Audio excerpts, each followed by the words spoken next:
हम दोनों चाय के बहुत दीवाने थे। उसे ठंडी चाय पसंद थी और मुझे गर्म। वो अक्सर मुझे कहती थी कि आप हमेशा अक्सर गर्म चाय क्यों पीते हैं, एक दिन मैं आपकी ये आदत बदल दूंगी। मैं हंस के उसे छेड़ता और उसे ये कहता कि जिसे शिद्दत से मोहब्बत हुई वही अपनी आदत बदलेगा। अगर तुम्हें मुझसे मोहब्बत हुई तो तुम गर्म चाय पीने लगोगी, और अगर मुझे तुमसे मोहब्बत हुई तो मैं जब तक जीऊंगा चाय ठंडी करके पीऊंगा। वो मुस्कुराती रहती और इस बात में सर हिलाती रहती।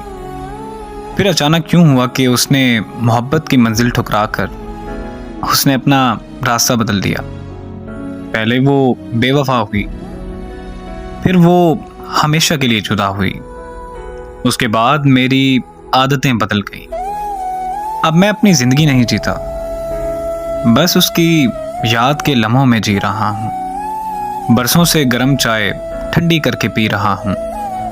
आज मुद्दत बाद अचानक वो बेवफा, वो वादा शिकन नजर आ गई। वो एक मंजर देखकर यकतरफा मोहब्बत के भंवर में डूबे मेरे दिल को जैसे कि कोई किनारा नजर आ गया।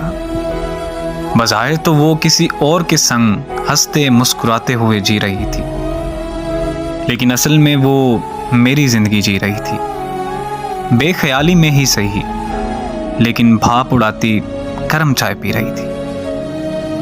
वो एक शेर है कि मगर अच्छा तो ये होता कि हम एक साथ रहते, भरी रहती तेरे कपड़ों से अलमारी हमारी।